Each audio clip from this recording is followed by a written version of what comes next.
So yes, he's finally done it, ain't he? When you tweet and splurge a load of absolute waffle all day every day, it's only a matter of time before you say something damaging, but no one could have predicted he'd go to this length. Niggas are sending niggas to the ER, and y'all niggas worried about other people saying the ER, the hard R, when niggas are sending niggas to the ER. The fact that you're speaking. Hey, guess what? I bet y'all hate me. George Floyd. That nigga was a crackhead, bro. He died because he had fentanyl in the system. Hey, let's go bring George Floyd back to life and kill that again. Relax. So, I gotta be honest, he's been getting right on my fucking nerves for a while now, but after the Haney win, we all gave him his props, and he basically said we were the idiots believing all his mad antics in the lead up to the fight. This is why people need to stop believing everything on the internet and stop, living in a false reality. At the end of the day, there's a lot of real shit going on. Hey, we have it pre-recorded months ago. What did I say was gonna happen? I said I'm about to make sure everybody thinks I'm gonna go crazy. I'm gonna do this, I'm gonna do that. It didn't matter if I went on his podcast, anybody's podcast. I was acting like sporadic, like just crazy. I'll go on. Your mannerisms, you were just like spaces. I'll do this with my nose. Like, it's just a tick. Yes, there we are. So I made a video on it and I said, well, okay, if that was mind games or look over here tactics in order to win the fight, then yeah, I suppose he is a bit of a genius, really, because it worked a treat.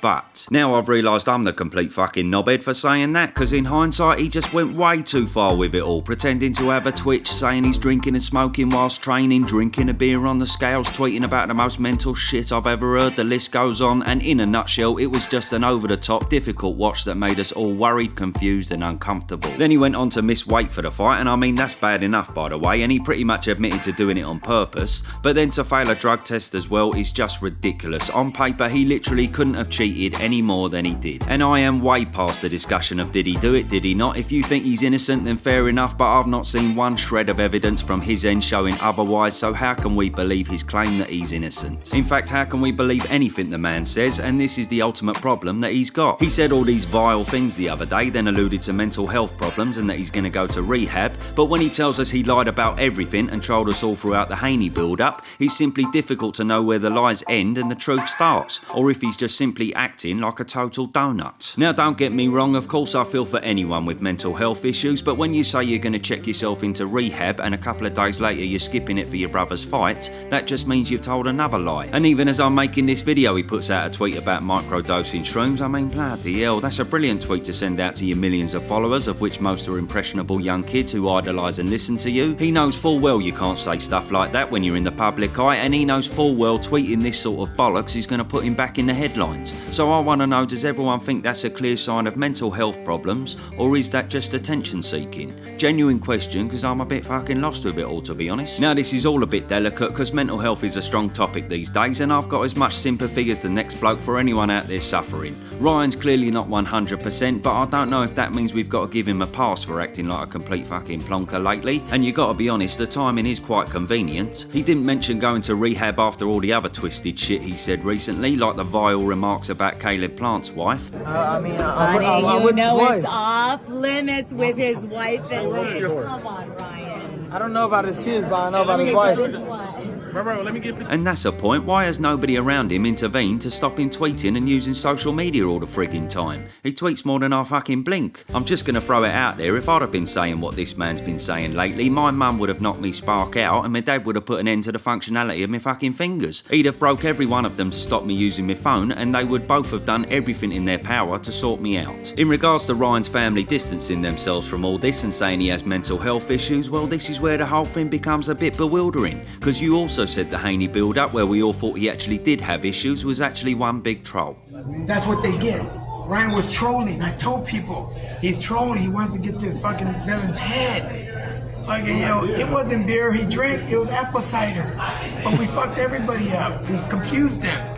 So yeah, you can see how we just don't know what to believe anymore. Has he all of a sudden got major problems? Or as many are alluding to, is this being used as a get-out tactic? It's just all got a bit confusing. I'm all double fucking skew with, bruv. Regardless though, I hope he does get the right help, because I'm under no illusions, mental health or not, either way he clearly has some major issues there that need to be sorted. He had a break from boxing a few years back to get his head straight, so obviously he must have some sort of history with this stuff, and best of luck to him. But whatever happens, he needs to get rid of this love out for attention seeking, because this is at the centre of all his problems. He knows how famous he is and that everything he does or says will be dissected, so surely he's not stupid enough to think that his madness won't have any consequences. I can only assume it's a case of, oh look at me, I want to be centre of attention and I want to make headlines all the time for good or bad, and I'm sorry to say you're not invincible enough to say or do what you want then claim Jesus has got your back. It don't work like that. As the great Barry from EastEnders once said, be careful, mate. Fame is a mask that eats into the face. Yep, well said, Bazza. But why this man, who's already the most famous sportsman in the world, is happy to do the most outlandish things daily, attracting even more attention on himself, is just beyond me. Maybe that is a sign of serious mental health issues. I'm not an expert, but if it is, then I'll be the first to say I hope he gets well soon. However, ultimately, he's put himself in a bit of a boy cried wolf situation, and he's lost a lot of fans off the back of it all. In a way, it's a shame he is banned from boxing, because if he had a fight date planned, that actually may have grounded him a bit and given him some direction. He probably wouldn't be drinking so much for a start. Well, maybe he would have been, because then again he said he drank every day in the Haney camp, so fuck no. See what I mean? Who knows what's what anymore? So I drink every day and I do whatever I want to do. I walk through the fire and still held it down and still beat fucking Devin Haney and still drink every day and still beat him. But anyway, unfortunately for him, he can't find solace in boxing because that's the bed he made by failing a drug test. And just by the by, I don't know why old Maurizio Salami is taking the moral high ground all of a sudden. He's totally right in excluding Ryan for those remarks, but let's be honest, he's only done it because he can't fight at the minute. I'll have a bet with anyone right now that when he returns to boxing, he'll find himself involved with some sort of WBC related fight during the remainder of his career, because old Mozza loves a dollar.